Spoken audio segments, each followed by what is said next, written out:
ಇಲ್ಲಿ ಗೆಳೆಯರ ಜೊತೆಗೆ ಹೋಗಿ ಪಾರ್ಟಿ ಮಾಡಕ್ಕೆ ಹೋಗ್ಬಿಟ್ಟು ಅತ್ಯಾಚಾರ ಆಗಿದೆ ಅನ್ನುವಂಥ ಆರೋಪ. ಅಲ್ಲಿ ಕೇರಳದಿಂದನೇ ಬಂದಂಥ ಯುವಕ ಯುವತಿಯರು ಜಲಪಾತದಲ್ಲಿ ಅಸಭ್ಯವಾಗಿ ವರ್ತನೆಯನ್ನು ಮಾಡಿದ್ದಾರೆ. ಅವರು ಇಷ್ಟ ಇಲ್ಲದೆ ಇದ್ದರೂ ಸಹ ಅವರ ಜೊತೆಗೆ ಬಲವಂತವಾಗಿ ವರ್ತಿಸಿದ್ದಾರೆ ಅನ್ನೋ ಕಾರಣಕ್ಕೋಸ್ಕರ ಈಗ ಕೇಸ್ ಕೂಡ ರಿಜಿಸ್ಟರ್ ಆಗಿದೆ. ಫಾಲ್ಸ್ ನೋಡೋಕ್ಕೆ ಬಂದ ಯುವತಿಯ ಜೊತೆಗೆ ಅನುಚಿತ ವರ್ತನೆಯನ್ನು ತೋರಿಸಿರೋದು ಕೇರಳದ ಕಾಸರಗೋಡು ಮೂಲದ 3 ಪೊಲೀಸರ ವಶಕ್ಕೆ. ಬೆಳತಂಗಡಿಯ ದಿಡುಪೆ ಜಲಪಾತದ ಬಳಿ ನಡೆದಿರುವಂಥ ಘಟನೆ ಇದು. ದಿಡುಪೆ ಫಾಲ್ಸ್ಗೆ ಬಂದಂಥ ಮಂಗಳೂರಿನ 3 ವಿದ್ಯಾರ್ಥಿನಿಯರು ಈ ವೇಳೆ ಕೇರಳದ ಯುವಕರಿಂದ ಅನುಚಿತ ವರ್ತನೆ ಆರೋಪ ಕೇಳಿ ಬರ್ತಾ ಇದೆ. ಯುವಕರಿಗೆ ಸಾರ್ವಜನಿಕರಿಂದ ಈಗ ಅದನ್ನು ನಿಲ್ಲಿಸುವಂಥ ಪ್ರಯತ್ನ ಮಾಡಿದ್ದಾರೆ. ಜೊತೆಗೆ ಹಲ್ಲೆ ಕೂಡ ಆಗಿದೆ. ಕಾಸರಗೋಡು ಮೂಲದ ಅಬ್ದುಲ್ ಖಾದರ್ ಮತ್ತು ಫೈಜಲ್ ಅದಿಲ್ ಉಸ್ಮಾನ್ ಸಲೀಂ ಅಂತೆ ಇವರು ವಿರುದ್ಧ ಈಗ ಪೊಲೀಸರು ವಶಕ್ಕೆ ತಗೊಂಡಿದ್ದಾರೆ. ಈಗ ದೂರು ಕೂಡ ದಾಖಲಾಗಿದೆ ಇವರ ಮೇಲೆ. ಅಬ್ದುಲ್ ಖಾದರ್ ಅಂತೆ, ಫೈಜಲ್ ಅದಿಲ್ ಅಂತೆ, ಉಸ್ಮಾನ್ ಸಲೀಂ ಅಂತೆ. ಇವರು ಈಗ ಯುವತಿಯರಿಗೆ ನೋಡಿ ಎಂತೆಂಥ ರ್ಯಾಕೆಟ್ಗಳು ಇರ್ತವೆ ಅಂತ ಹೇಳಿ ಎಲ್ಲೆಲ್ಲಿಂದ ಬಂದುಬಿಡ್ತವೆ, ಏನು ಮಾಡೋಕ್ಕೆ ಬರ್ತವೆ. ನನ್ನ ಸಹೋದ್ಯೋಗಿ ಈಗ ಸುಕ್ಪಾಲ್ ಪೊಳಲಿ ನನ್ನ ಸಂಪರ್ಕಕ್ಕೆ ಸಿಗ್ತಾ ಇದ್ದಾರೆ. ಸುಕ್ಪಾಲ್, ಈಗ ಯುವಕ ಯುವತಿಯರು ಕೇರಳದಿಂದ ಬಂದಂಥವರ ಅಥವಾ ಯುವತಿಯರು ಮಂಗಳೂರು ಮೂಲದವರು, ಹುಡುಗರು ಮಾತ್ರ ಕೇರಳದಿಂದ ಬಂದಂಥವರ? ಅದು ಹೇಗೆ ಅಷ್ಟೊಂದು ಧೈರ್ಯದಲ್ಲಿ ಬಂದು ಅವ್ರ ಜೊತೆಗೆ ಅನುಚಿತ ವರ್ತನೆ ಮಾಡುವಂಥ ಧೈರ್ಯ ಈ 3 ಪುಂಡರಿಗೆ ಬರುತ್ತೆ ಅಂತ?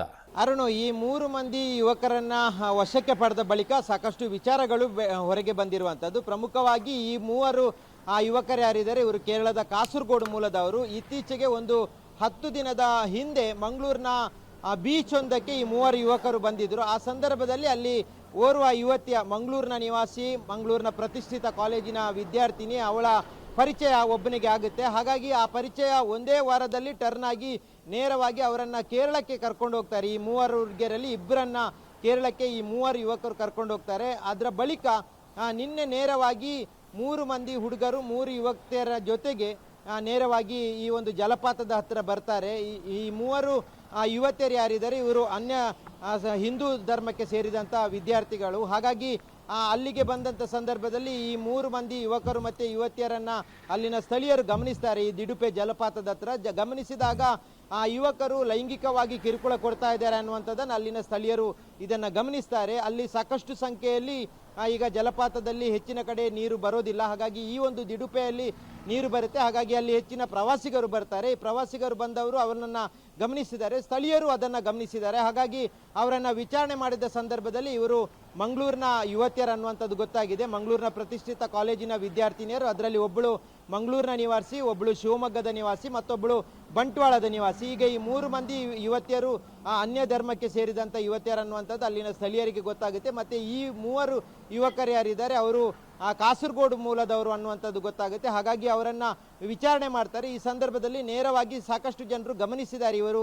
ಲೈಂಗಿಕವಾಗಿ ಕಿರುಕುಳ ಕೊಡುವಂಥದ್ದು 3 ಯುವಕರು. ಜೊತೆಗೆ ಯುವತಿಯರು ಅದನ್ನು ವಿರೋಧಿಸುವಂಥದ್ದನ್ನು ಗಮನಿಸಿದ್ದಾರೆ. ಹಾಗಾಗಿ ಇವರು ಲವರ್ಸ್ಗಳಲ್ಲ ಅನ್ನುವಂಥದ್ದು ಕನ್ಫರ್ಮ್ ಆಗಿದೆ. ಆ ಬಳಿಕವೇ ಅಲ್ಲಿನ ಸ್ಥಳೀಯರು ಅವರನ್ನು ವಿಚಾರಣೆ ಮಾಡಿ 3 ಯುವಕರಿಗೆ ಒಂದು ಹಲ್ಲೆಯನ್ನು ಮಾಡಿದ್ದಾರೆ ಅನ್ನುವಂಥ ಆರೋಪ ಇದೆ. ಆ ಬಳಿಕ ಬೆಳ್ತಂಗಡಿ ಪೊಲೀಸರನ್ನು ಕರೆಸಿಕೊಂಡು ಅವರನ್ನ ಬೆಳ್ತಂಗಡಿ ಪೊಲೀಸರ ವಶಕ್ಕೆ ಕೊಟ್ಟಿದ್ದಾರೆ. ಬೆಳ್ತಂಗಡಿ ಪೊಲೀಸರು ಈಗ ವಿಚಾರಣೆಯನ್ನು ಮಾಡಿದ್ದಾರೆ. ವಿಚಾರಣೆ ಮಾಡುವಂಥ ಸಂದರ್ಭದಲ್ಲಿ ಇದು ಗೊತ್ತಾಗಿದೆ. ಕೇವಲ 10 ದಿನದ ಹಿಂದೆ ಮಂಗಳೂರಿನ ಬೀಚ್ಗೆ ಬಂದಾಗ ಇವರ ಸಂಪರ್ಕ ಆಗಿರುವಂಥದ್ದು ಬೆಳಕಿಗೆ ಬಂದಿದೆ. ಆ ಬಳಿಕ ಅವರು 2 ದಿನದ ಹಿಂದೆ ಕೇರಳಕ್ಕೆ 2 ಯುವತಿಯರನ್ನು, ಈ 3 ಯುವತಿಯರಲ್ಲಿ 2 ಯುವತಿಯರನ್ನು ಕೇರಳಕ್ಕೆ ಕರ್ಕೊಂಡು ಹೋಗಿದ್ದಾರೆ. ಅಲ್ಲೂ ಒಂದು ದಿನ ಇದ್ರು ಅನ್ನುವಂಥ ಮಾಹಿತಿ ಬೆಳಕಿಗೆ ಬರ್ತಾ ಇದೆ. ಹೀಗಾಗಿ ಈ 3 ಮಂದಿ ಯುವತಿಯರು ಏನಿದ್ದಾರೆ ಅವರ ದೂರಿನ ಆಧಾರದಲ್ಲಿ ಈ 3 ಯುವಕರ ಮೇಲೆ ಈಗ ಪ್ರಕರಣ ದಾಖಲಿಸಿಕೊಂಡು ತನಿಖೆಯನ್ನು ನಡೆಸ್ತಾ ಇರುವಂಥದ್ದು. ಅರುಣ್, ಓಕೆ ಸುಕ್ಪಾಲ್, ನಿಮ್ಮೆಲ್ಲ ಮಾಹಿತಿಗೆ ಧನ್ಯವಾದಗಳು. ಮೊದಲು ಆ ಹುಡುಗಿಯರಿಗೆ ಬುದ್ಧಿ ಇಲ್ಲ ಬಿಡ್ರಿ.